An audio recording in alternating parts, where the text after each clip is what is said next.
Price Lord. இன்றைக்கு அப்போஸ்தலர் அதிகாரம் 17 சில கேள்விகள் கேட்கப்படும். இந்த வீடியோ உங்களுக்கு பிரயோஜனமா இருந்தா லைக் பண்ணுங்க, ஷேர் பண்ணுங்க, சப்ஸ்கிரைப் பண்ணிக்கணும். கேள்வி 1. பவுல் எதை திருஷ்டாந்தப்படுத்தினார்?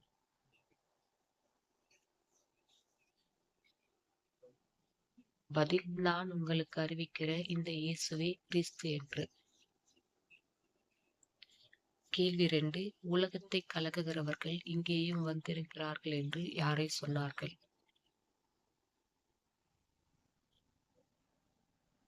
பதில்: யாசோனையும் சில சகோதரரையும். கேள்வி 3. ராத்திரி காலத்திலே பவுலையும் சீலாவையும் எந்த பட்டணத்துக்கு அனுப்பிவிட்டார்கள்? பதில்: பெரோயா. கேள்வி 4. பெராயா பட்டணத்தார் மனோவாஞ்சையால் எதை ஏற்றுக்கொண்டார்கள்? பதில்: வசனத்தை. கேள்வி 5. தெசலோனிக்கேயிலே உள்ளவர்களை பார்க்கிலும் பெராயா பட்டணத்தார் எப்படி இருந்தார்கள்?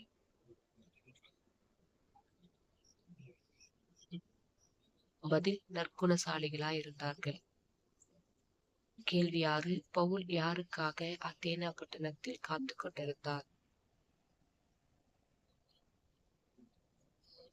பதில்: சீலா, தீமோத்தேயுக்காக.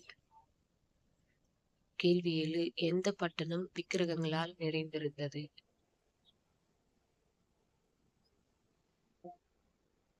பதில்: அத்தேனே பட்டணம். கேள்வி 8. பவுலுடனே வாக்குவாதம் பண்ணினவர்கள் யார்?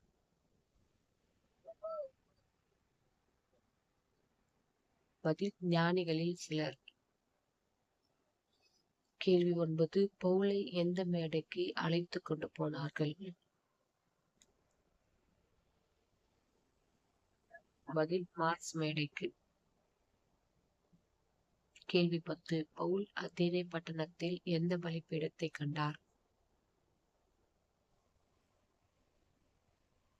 பதில்: அறியப்படாத தேவனுக்கு என்று எழுதியிருக்கிற ஒரு பலிபீடத்தை.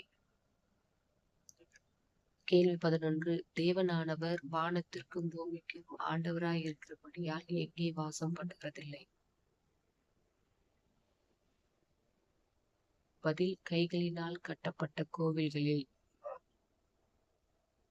கேள்வி 12. யார் நாம் அவருடைய சந்ததியார் என்று சொல்லியிருக்கிறார்கள்? பதில்: உங்கள் புலவர்களிலும் சிலர். கேள்வி 13. அறியாமையுள்ள காலங்களில் தேவன் எப்படி இருந்தார்? பதில்: காணாதவர் போல் இருந்தார். கேள்வி 14. தேவன் எதை நீதியாய் நியாயம் தீர்ப்பார்?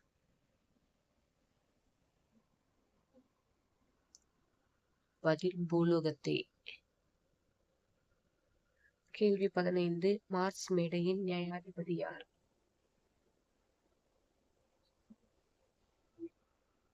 பதில்: தியோனீசியு.